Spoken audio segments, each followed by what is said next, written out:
Hello, hello. Bienvenue hein, dans cette première étape. Bienvenue dans l'aventure du coup. Alors du coup, comme je l'avais déjà annoncé, hein, on découpe le projet et le budget en trois gros morceaux. Hein. Le premier qui sera la conversion en VESC, le deuxième qui sera la création d'une Funwheel, et le troisième qui sera la création de notre batterie qu'on intégrera à cette Funwheel. Hein. Ce que je te propose, c'est qu'on parcourt toutes ces pièces ensemble, hein, qu'on parle de budget pour chacune d'entre elles. Allez, c'est parti. Alors, premier gros morceau, la conversion en VESC. Alors, sur le matériel que moi j'ai choisi d'utiliser et que je décris hein, donc dans ce tuto, on va dire, on en aura pour 600 euros. Il y a d'autres alternatives, hein, notamment au VESC, hein, parce que c'est la partie la plus chère. Mais bon, voilà, j'ai choisi ce que j'ai choisi et moi, je vais te décrire ce que moi j'ai fait avec ma board et ce que tu peux faire également, quoi.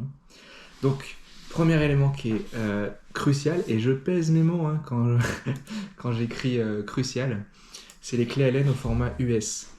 Faut savoir qu'on va démonter la roue et que ça va demander une clé au format 1/4 de pouce.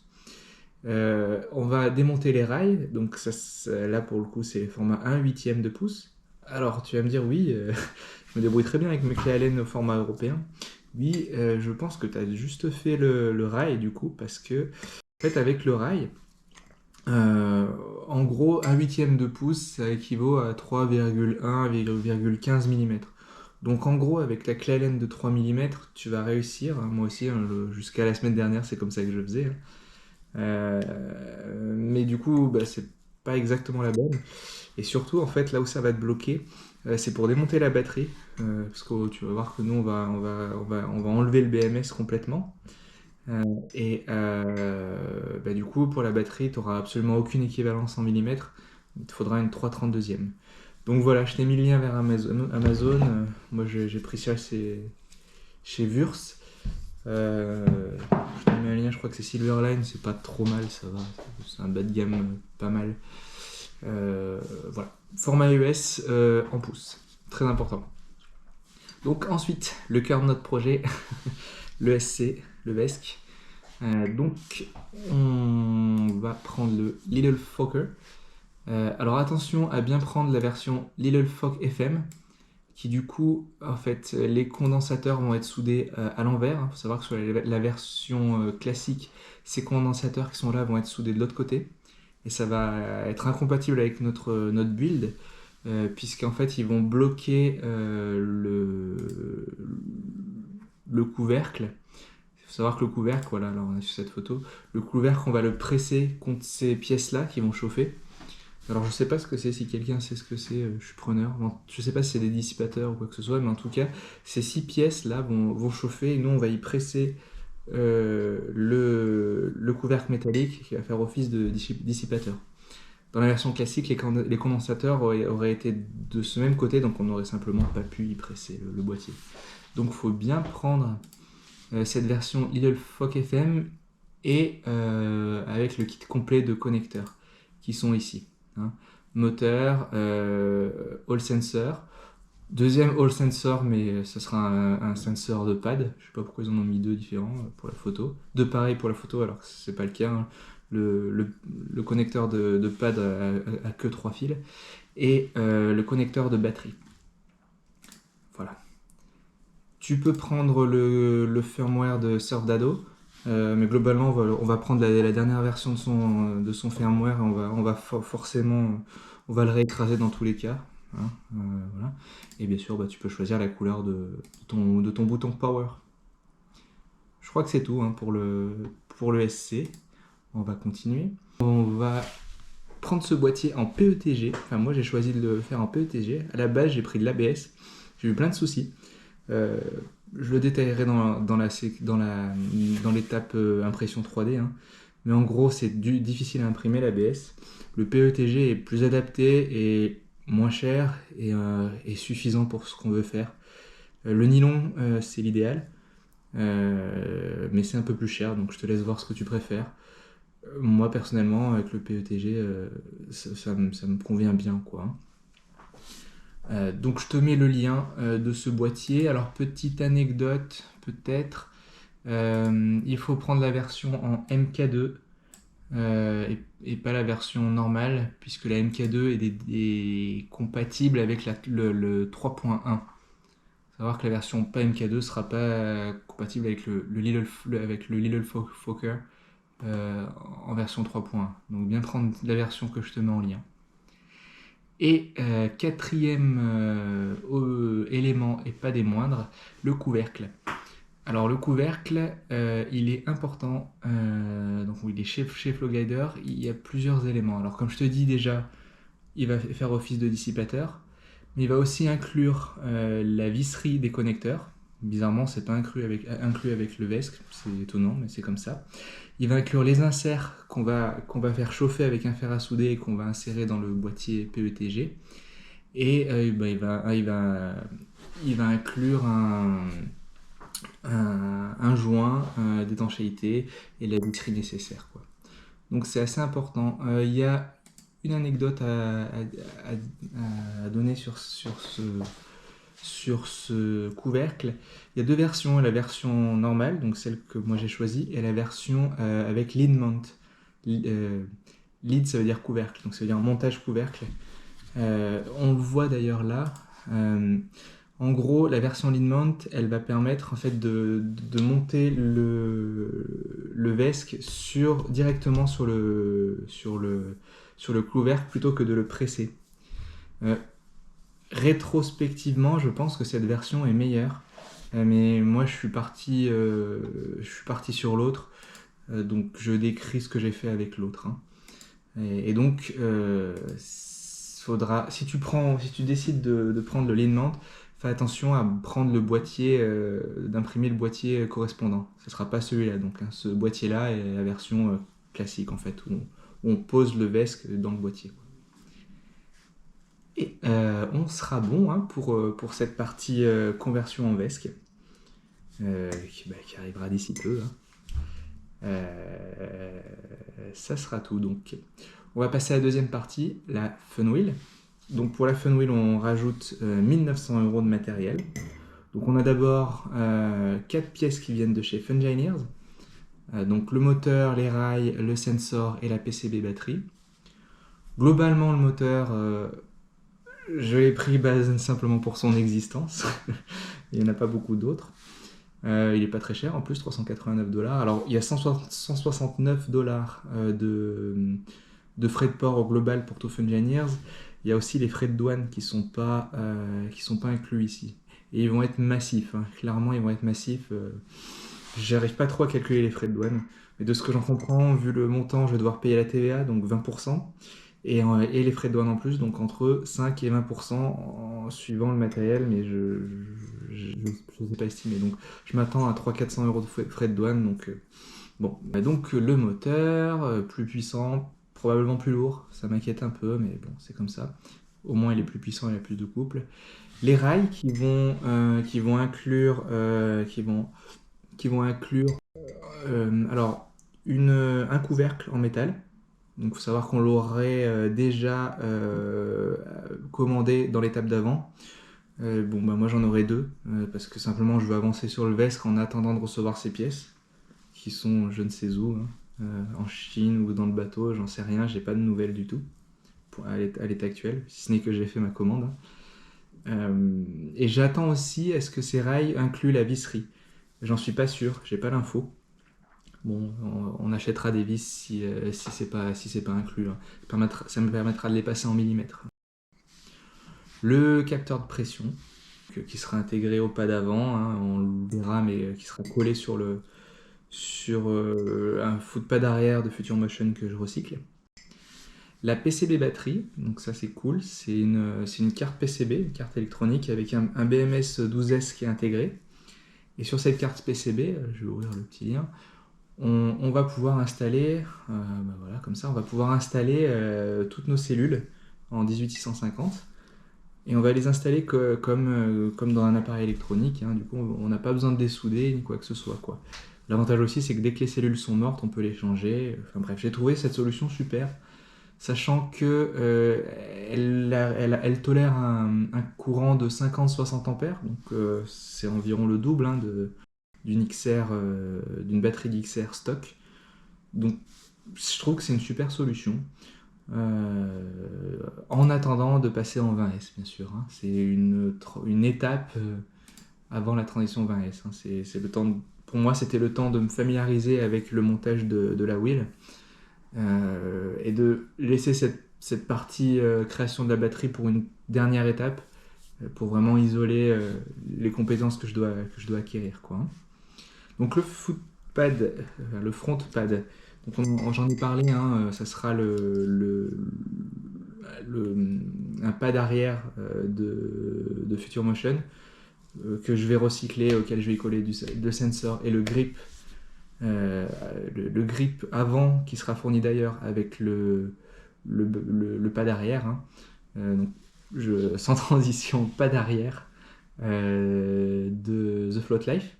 Donc pour moi, je l'ai écrit, je suis un inconditionnel de ce pad, je l'adore. Et il a l'avantage en plus de fournir du grip pour le pad avant. Donc c'est parfait, on va le coller directement sur notre footpad, on aura tout ce qu'il nous faut, quoi. Hop, je continue sur l'enduro. Je vais pas le présenter, on le connaît tous. Et donc j'ai choisi l'enduro. J'ai choisi les bank bumpers parce qu'ils protègent la batterie, le boîtier de batterie. Ce qui est pas le cas en fait des bumpers de Future Motion. Donc, je pensais que c'était important vu que notre batterie est quand même moins solide que celui fabriqué par Future Motion. Les cellules, gros morceaux, hein. Alors j'ai choisi les VTC6 de Sony et Murata.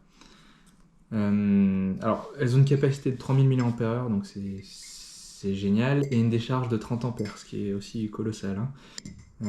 Au total, sur une version 12S, ça va nous donner 266 Wh, sachant que c'est 324 Wh une batterie stock d'XR. D'accord? Donc proportionnellement, je fais mes petits calculs, mes petites estimations. Moi, je fais environ 25 km sur une XR. Donc je m'attends à 20 km environ d'autonomie. Il y a plusieurs choix possibles de cellules. Je vais vous montrer les petits calculs que j'avais fait. Hop là, pardon, c'est un autre projet, ça. Les petits calculs que j'avais fait pour choisir pour choisir ces cellules. En gros,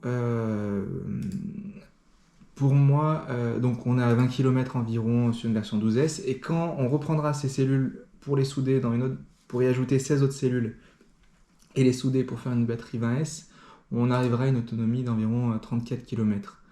Donc du coup, avec 444 Wh d'énergie potentielle, du coup. Donc ce qui est vraiment bien, hein. Le seul défaut, je pense, de ces Sony Murata, des CVTC6, pardon, c'est qu'elles ont a priori une durée de vie qui est pas folle, hein, qui est pas le folle. Je trouve que très très vite on perd en capacité. Qu'ils la vendent à 3000, c'est top, mais ça descend très très rapidement, hein. Au bout de 50 cycles, il nous reste que 2750 mAh, quoi, hein. Et au bout de 500 cycles, on passe loin au-dessous des 80%, hein, les 80%. Enfin bref, au bout de 400 cycles, on a déjà perdu un tiers de la capacité. Donc bon, leur durée de vie est pas folle. Je pense qu'un bon choix aussi, c'est les Molicel P28A, qui ont 2800 mAh de capacité, mais qui a priori, alors selon les specs constructeurs, hein, je ne sais pas si on peut vraiment s'y fier, les tiennent plus longtemps quand même, hein. Ce qui fait que, alors j'ai pas fait J'ai pas fait les comparaisons, mais c'est un coup, au bout de 100 cycles, on a l'équivalence, quoi, hein, quasiment. On a l'équivalent quasiment pour moins cher, avec d'ailleurs une décharge plus importante, puisqu'il décharge à 35 ampères. Alors bon, dans la première version, on n'utiliserait pas les 35 ampères, vu comme je le disais, il faudra limiter la décharge à 50 ampères parce que la batterie BMS pourra pas la supporter, quoi. Bon, dans tous les cas, moi, je suis parti sur les VTC 6, et donc je les ai reçus, tout ça. Donc je pense que je vais continuer en VTC 6, à moins qu'il y ait vraiment des gros soucis en route, mais ça m'étonnerait pas. Ça reste quand même une valeur sûre, les VTC 6. Hein. Et merci Sébastien d'ailleurs pour tes corrections. C'était assez chaotique au début, donc merci de ton aide en tout cas. Les inserts. On a dit qu'ils étaient inclus avec le boîtier, le couvercle de Flow Glider. Pour le coup, on va en avoir besoin, nous, pour le boîtier de batterie. Donc, c'est pour ça qu'on les commande. Le boîtier de alors là, on a toutes les impressions 3D. Donc, boîtier de connecteur, boîtier de batterie et clip de câble. Donc, le boîtier de connecteur, la version que je vous donne, elle est renforcée. Faites attention à ne pas prendre la version non renforcée, c'est ce que j'ai fait une erreur. Elle est arrivée complètement cassée, et j'ai eu des problèmes avec le vendeur, hein. Mais la version n'était pas assez renforcée, il faut bien prendre celle-ci, elle est plus costaude. Voilà, donc prenez bien celle-là. Le boîtier de batterie, je ne vais pas pouvoir vous le filer, parce qu'ils sont inclus avec les rails, et sur le Discord de Fungineers, ils demandent de pas trop le partager, bon. Je vais respecter leur demande. Hein. Donc, si vous commandez les rails de Fungineers, vous aurez ce boîtier dans tous les cas. Donc, pas de lien, mais bon, quand vous aurez le fichier STL, vous pourrez l'imprimer en PETG aussi. Les clips de câbles, donc il y en a chez Flowglider. En l'occurrence, moi je les ai fait imprimer, c'est la même chose. Je crois que ça revient à peu près au même prix en plus. C'est peut-être un peu moins cher de les imprimer. Bon. Je te donne le lien. Les protections de jantes, ça, moi je les voulais absolument en orange, donc je les ai pris chez The One Wheel Rider. Je les ai pas imprimés en TPU parce que ça coûtait une blinde. Ça me coûtait plus cher que de les commander à 30€ chez Thor, hein, The One Wheel Rider, c'est Thor. Plus 19€ de frais de port. Bon, j'en ai, je crois que pour 70€ en TPU, et bon, 50€ comme ça, quoi. S'ils avaient été en orange chez The Float Life, je les aurais pris en orange, mais bon, ils en sont pas. Donc, bon, je te donne ce lien, t'en fais ce que t'en veux. Hein. Et on finit du coup avec le chargeur. Correction, il y avait un souci avec le lien que je vous avais donné concernant le chargeur. C'était un chargeur 15S et nous, il nous faut un chargeur 12S. La PCB batterie, hein, je rappelle, c'est une batterie 12S 2P. Donc ne surtout pas charger avec un chargeur 15S. Hein. Simplement, il chargera avec un voltage plus élevé et donc ça va simplement détruire la batterie, quoi. Ça ne servira pas non plus pour la version 20S puisqu'il sera sous-dimensionné, hein, ça ne chargera pas assez la version 20S, donc voilà, erreur de ma part. Je vous mets le bon chargeur pour la version 2 et peut-être pour la version batterie, la version finale, quoi. Alors ça a l'avantage pour la version Funwheel d'être un chargeur beaucoup moins cher, hein, on va gagner quasiment 200€. Sachant qu'en plus on prendra sur AliExpress. Donc ce chargeur que je mettrai en lien, ça, c'est le chargeur qui est recommandé par les mecs de Fungineers, hein. Donc ça devrait être bien adapté. Voilà, ce sera tout. Bonne fin de vidéo. On est bon donc pour notre étape 2, pour notre morceau 2, hein. C'est pas une étape, hein. C'est la deuxième partie de ce budget. Et on va finir du coup sur la troisième partie, donc l'élaboration de la batterie 20S2P avec son BMS, parce qu'on aura enlevé le BMS dans les versions précédentes. Idéalement, j'aurais bien aimé remettre un BMS, alors un VEST BMS qui puisse discuter avec communiquer, on va dire, avec le VESC. Bon, alors les cellules, je rajoute pas une couche sur les cellules, j'en rajoute 16, ça rajoute 128€ pour les VTC 6. Le BMS, par contre, là, il reste encore un petit peu... il est un peu en discussion, on va dire. Actuellement, c'est l'Enoid qui est favori pour moi. Il n'est pas donné. Bon. Il y a le ZBMS qui sera beaucoup moins cher et qui est en pré-production actuellement à l'heure où je vous parle. Il y a le Trampa BMS. Alors, j'ai du mal à avoir les specs. Je sais qu'il a l'air pas mal. Mais je suis pas encore ultra calé à l'heure où je vous parle. Donc, je suis encore en train de me former. Et donc, bon, comment dire, je verrai en temps voulu parce que j'en suis pas encore là en fait, hein, simplement. Donc je verrai vraiment quand on y sera. Hein. Et donc bien sûr on aura d'autres frais. Parce que je vous rappelle que le but au-delà du BMS, c'est de construire la batterie nous-mêmes. En l'occurrence moi-même, donc vraiment mon but, je suis en train de me former, hein, je lis des bouquins, je regarde des vidéos YouTube, mais c'est pas aussi qualitatif qu'un bon bouquin. J'en suis même à me dire, est-ce que je vais faire un stage pour pouvoir apprendre à faire ça, je sais pas. Mais en l'occurrence, moi je veux construire ma batterie moi-même. Les batteries lithium, il y en a vraiment de partout, donc je trouve que ça va apporter une sacrée liberté de savoir faire ces batteries, au-delà du One Wheel. Hein. Mais en l'occurrence, voilà, ça sera ma première application. Une bonne batterie 20 S2P à mettre dans notre board, quoi. Donc il y aura d'autres frais, je ne suis pas capable encore d'estimer. Hein. Le film thermorétractable à mettre par-dessus, les connecteurs, les fils, le fish paper, les bandes de nickel, le spot welder qui sera pas dans le budget, mais pas dans le budget en tout cas de la board, mais qui va coûter super cher. Donc il faudra y penser. Donc voilà, à réévaluer quand on y sera. D'ici pas longtemps j'espère, d'ici un mois ou deux. Avant le printemps en tout cas. C'est clair qu'il nous faut notre board avant le printemps. Hein. C'est certain ça. Bon allez, moi je vous retrouve dans peu de temps hein, avec un article sur les impressions 3D et surtout un article et une vidéo sur la conversion d'une board d'un One Wheel en fait en VESC. Allez, à plus.